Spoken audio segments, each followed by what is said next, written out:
yourself too. Recording? Yes. Okay. Squish, squash, squish, squash are some of the noises heard from dogs living in puppy mills, trying to get comfortable in their tiny crates filled with urine and feces, dogs loudly barking, howling, growling, whining, trying anything they can to be heard by anyone that could rescue them from the horrid abuse they suffer each day. Each dog that lives in a puppy mill does not live at all.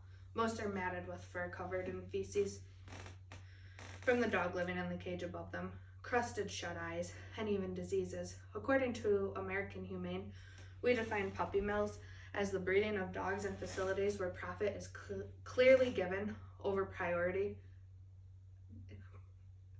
over health and the well-being of dogs, where there is no interest in or an effort towards addressing welfare problems. You should not support puppy mills. First, I'll tell you about how puppy mills are dangerous to dogs. Next, I'll tell you about how they contribute to animal shelters. And lastly, I'll discuss euthanasia rates.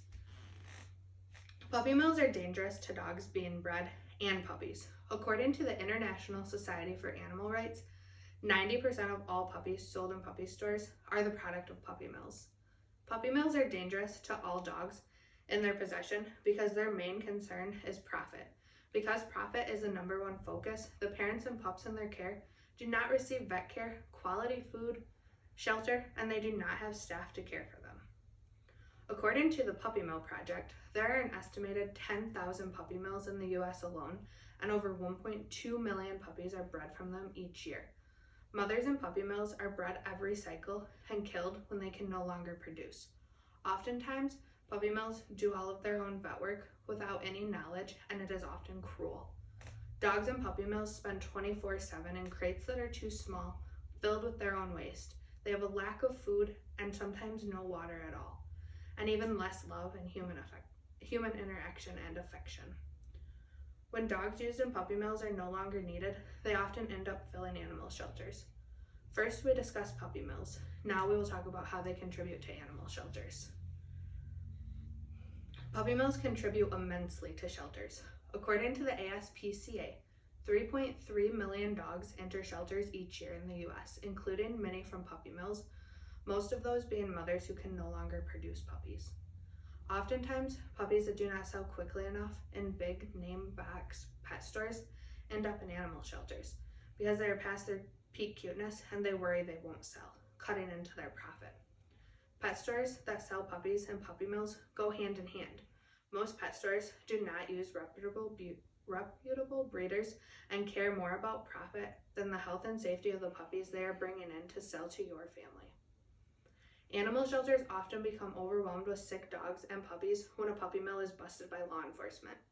The animals that are rescued from the horrid situations have to have somewhere to go, and without animal shelters taking them, they would be in no better shape than they were at the puppy mill. It is great that animal shelters will take them, however, it's a huge undertaking for the shelter. Last Chance Animals explains that when a puppy mill is busted, there can be hundreds, if not thousands, of dogs displaced, and most require extensive and expensive vetting.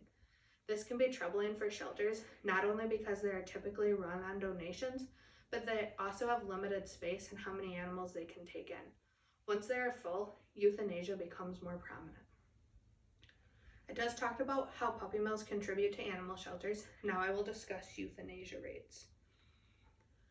Euthanasia rates in animal shelters are affected by the number of puppy mills in the area. According to the ASPCA, approximately 3.7 million animals are euthanized in the United States each year. These animals may have been euthanized due to overcrowding, but may also have been sick, aggressive, injured, or suffering from something else. American Humane explains that when puppy mills are busted and a local animal shelter steps in to care for those animals seized, many of them end up being euthanized because of health issues that they cannot afford to vet, and oftentimes for the simple fact that there's not enough room in the shelter. Many puppy mill dogs do not have qualities that make them the ideal pet, and that's at no fault of their own. I mean, if I were in a crate with little to no human interaction for my entire life, I wouldn't be very adoptable either. According to the Humane Society, nearly 25% of puppy mill puppies end up in shelters. Puppy mills contribute to euthanasia rates by overwhelming shelters and taking spots from other dogs. Puppy mills bring pain and misery to all the mothers and puppies in their care. They contribute to the number of animals in shelters, and they even contribute to euthanasia rates. First, I told you about how puppy mills are dangerous to dogs. First I told you about how puppy mills are dangerous to dogs. Next, I told you about how they contribute to animal shelters. And lastly, we discussed euthanasia rates. You should not support puppy mills. The next time you're ready to add a new four-legged furry member to your family, you should take the time to research where the pet store you're thinking about going to buys their puppies from. You will be shocked at how many use puppy mills or tell you they cannot provide you with the information because they do not want you to know that they came from somewhere so horrendous. So remember, when looking to add to your family, do not support puppy mills and instead adopt, don't shop.